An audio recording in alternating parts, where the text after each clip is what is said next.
भारतीय राष्ट्रीय जनता दल के द्वारा प्रखंड स्तर पर अम्बेडकर परिचर्चा कार्यक्रम किया जा रहा है। अम्बेडकर परिचर्चा कार्यक्रम का उद्देश्य है कि बाबा साहेब भीमराव अम्बेडकर जी ने इस देश में जो संविधान दिया, वो संविधान कहीं न कहीं खतरे में, और संविधान किसी भी देश की मूल भावना होती है और देश इसी पर चलता है।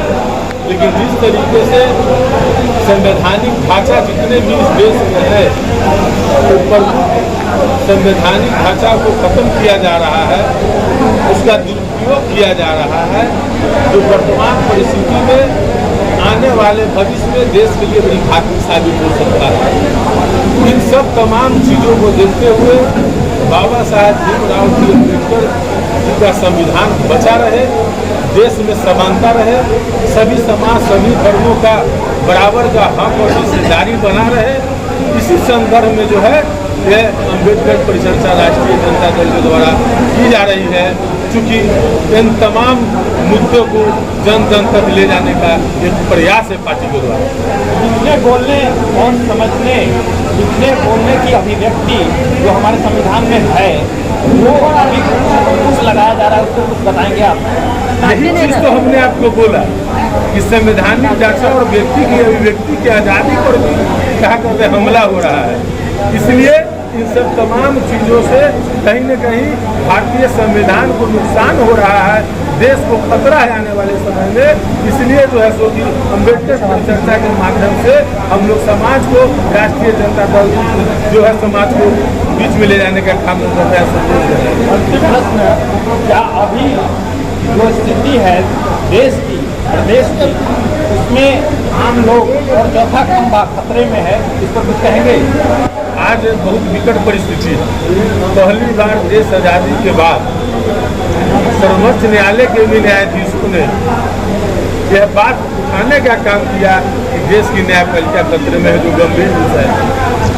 आज नौकरी समाप्त हो रहा है, युवाओं निजीकरण किया जा रहा है, देश की प्रमुख संस्थाएं बेची जा रही है, बेरोजगारी चरम सीमा पर है, महंगाई चरम सीमा पर है, और एक तरफ से सिर्फ धर्मवाद का नशा फैला करके लोगों को गुमराह करके ये सरकार बन बैठी है।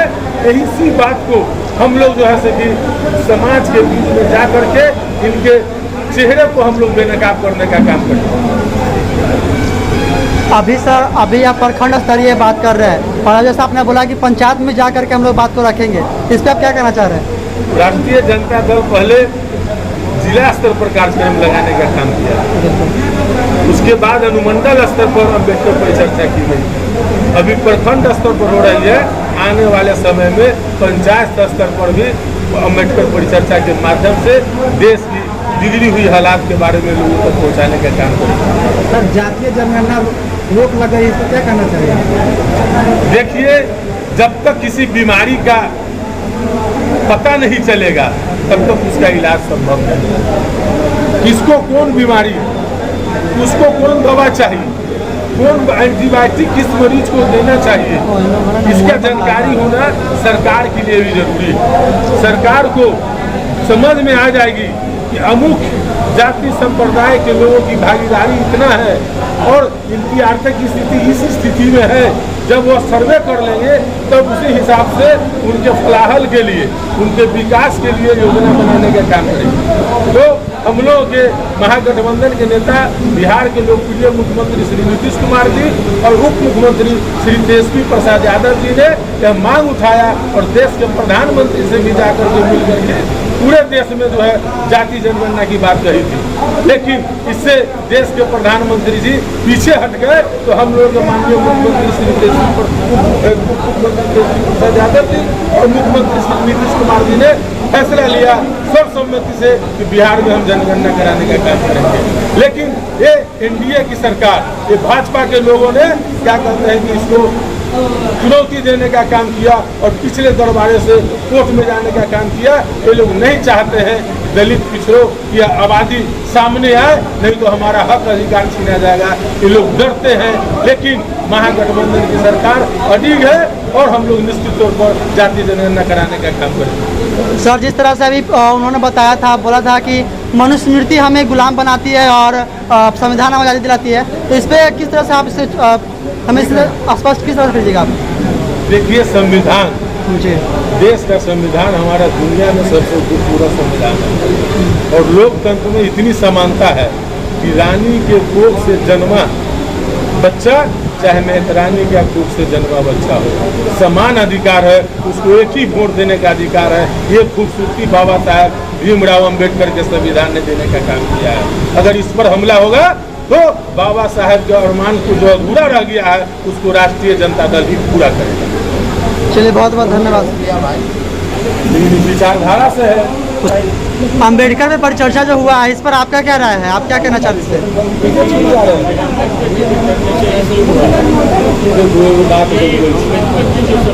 लोग जो है ना अपन पूर्व नहीं बोलता है कि कहता है कि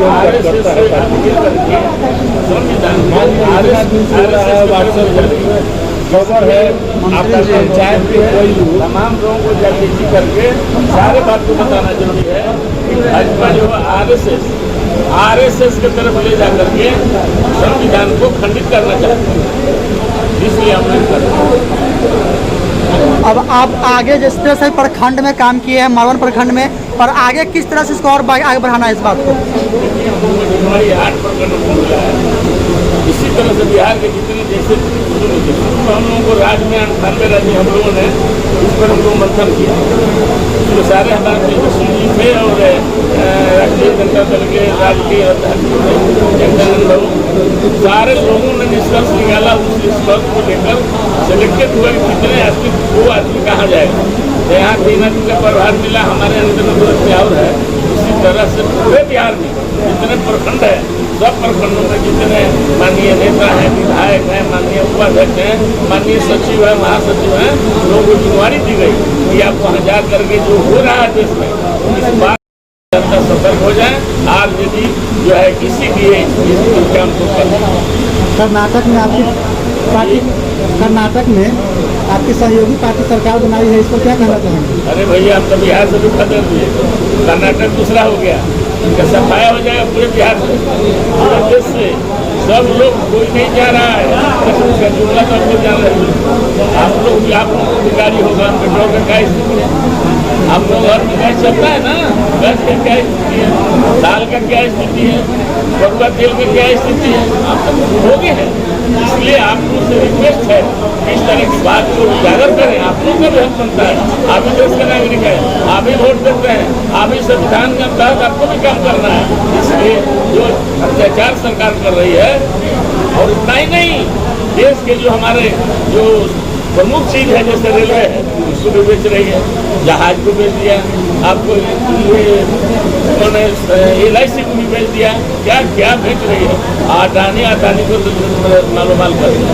ये स्थिति देश की है, इसलिए हम लोग को सतर्क होना। हमारे नेता माननीय राष्ट्रीय अध्यक्ष लाल प्रसाद यादव ने एकदम हिदायत दिया है, और यहाँ के जो माननीय मुख्यमंत्री नीतीश कुमार जी और माननीय तेजस्वी जी, इन्होंने एकदम प्रण किया है कि भाजपा को पूरे देश से उतार कर फेंकेंगे। इसलिए आप देखते हैं कि हमारे माननीय मुख्यमंत्री जी और तेजस्वी जी पूरे देश का भ्रमण कर रहे हैं, और जहाँ जहाँ भी जा रहे हैं सहयोग मिल रहा है। जितने लोग हैं, इस सारे देश के जो मुख्यमंत्री हैं दबा है भाजपा से, इसलिए एक की संगति बन रही है और उनका सफाया होगा। और जाने वाले दिन में आज बोल रहे हैं, हमारे बिहार के माननीय मुख्यमंत्री जी देश के प्रधानमंत्री होंगे और तेजस्वी हमारे बिहार के मुख्यमंत्री होंगे। ये आपको केजरीवाल जी बोले हैं कि हम भी पूरे देश का भ्रमण करेंगे, क्या होगा? 2024 का चुनाव। अरे वही तो मुद्दा, उसी में सफाई होगी, पीएम में सफाई किया जाता है, MLA सब थोड़ा होता है। हम लोगों ने कसम खाया कि एक एक वोट लड़ते छापर मारकर, चाहे जितनी पार्टियां हैं, महागठबंधन और पूरे देश के जितने राज हैं, सब लोगों ने कसम खाया है कि भाजपा को देश से एकदम विदा कर दें। इसलिए 24 के लिए हम लोग तैयारी कर रहे हैं। 24 का है, ये आप जान लीजिए, दूसरी तैयारी नहीं है। इसलिए तमाम लोगों को जो सूत्रों से हाथ हैं, किसान हैं, जो अपने खेती में लगे रहते हैं, उनको हमको जागृति करना है, जगाना है। और जग जाएगा तो निश्चित तौर पर उसको इस तरह से परिवर्तन करेंगे सफाया राम नाम